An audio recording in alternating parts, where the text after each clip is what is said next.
It's 6 o'clock in the morning. I'm awake, sitting on the couch, going through a ritual that hundreds of millions of people go through every morning, checking my social media apps. As I'm scrolling through the items on the newsfeed, I notice a headline. A Stormtrooper helmet from the original Star Wars movie has sold at an auction for $250,000. $250,000 for a piece of white plastic is a lot of money. I think about whether I would pay $250,000 for anything, any movie memorabilia, and I come to a conclusion that I probably wouldn't.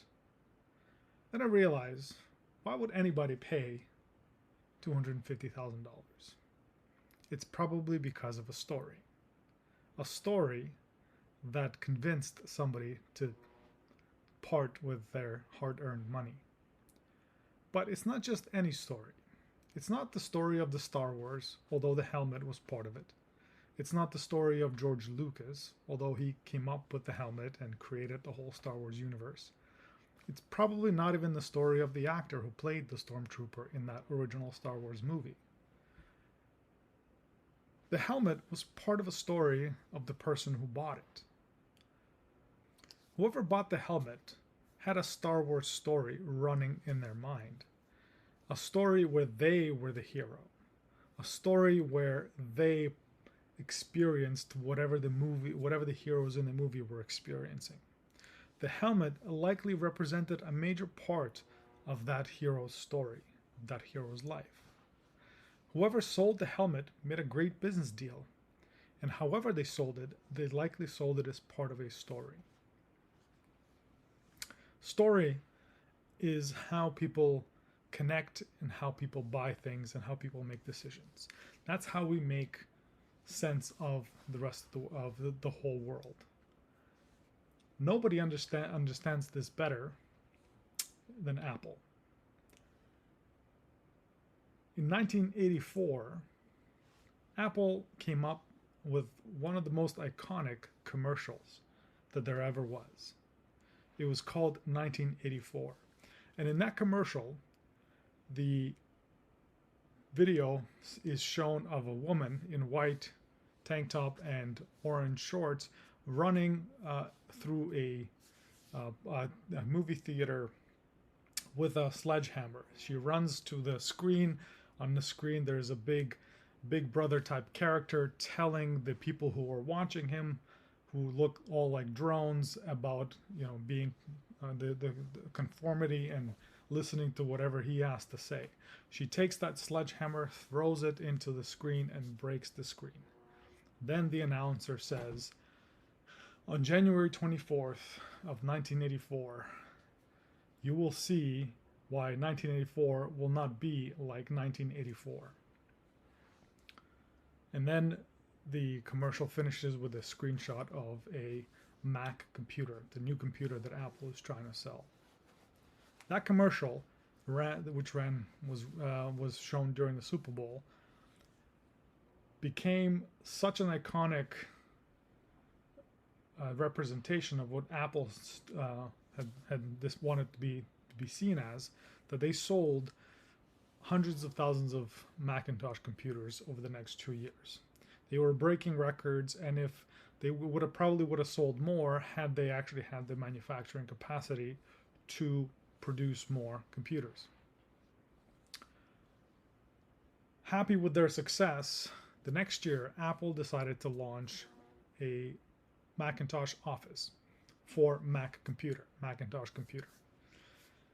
They went to the same ad agency that Chiat Day that created in 1984 and asked him to build a commercial for them. Chiat Day came up with a concept and then convinced Apple that this was the right thing to do, and aired a commercial during the Super Bowl called Lemmings. It opened with the title black screen with the title Lemmings on it, followed by a group of men dressed in suits walking through desert-like, end-of-the-world-like conditions, eyes tied, carrying briefcases. They're walking to a cliff and then falling off one by one. At the very end, the last person in that group takes off the eye covering, looks around, and sees another group marching towards him, the same type of group. Then Apple, the voiceover over the commercial says, yeah, on January 23rd of 1985, Macintosh will release Macintosh Office. You can look into it or continue about your current business as normal. This commercial flopped majorly. The reason why is it can be seen in how they treated the hero of the commercial. In the first one in 1984, the hero of the commercial was a woman running through the drone, through a theater full of people acting like drones, and listening to the Big Brother telling them how to live their life. And then she was the one that broke the screen and then let the people see the world as they should see it. She's the change maker. She's the hero. She's the one that saved the human race. In the Lemmings commercial, the main hero is just the lemming who is just gonna walk off the cliff and then fall off like everybody else. Then the two heroes were a complete opposite of one another. In the 1984 commercial, the hero was a change maker. In Lemmings commercial, the hero was just a regular office drone who didn't know better and just kind of went on about his life as if, he had no brains in him. These two commercials, as they were shown to the audiences, a very similar audiences on the same day of the Super Bowl, made people either feel like they wanted to be the change maker, or they didn't want to be whatever the Apple was, the Lemmings. They didn't want to be the Lemmings. And the result was what you would expect. The change maker, everybody wanted to be a change maker, so people bought the Macintosh because they identified themselves as change makers, and the Macintosh computers were the change or computers used by change makers. Lemmings, the Macintosh Office, nobody identified themselves with Lemmings. Nobody wanted to be identified as Lemmings. Nobody wanted to be seen as Lemmings. So the hero in that commercial didn't resonate with anybody in that football stadium or anywhere else where they shown it. The commercial was a flop. They didn't sell many of the Macintosh Office, and as a matter of fact, they got a lot of backlash. The reason why these two commercials serves as such a great example of how stories can help you sell more or even lose your business is because of how they treat the hero. The hero in your stories has to be easily identifiable with the customers that you are trying to sell to. That's how the 1984 became such a great success, because everybody wants to be associated as a change maker, somebody who breaks, saves humanity from the Big Brother and life of drudgery.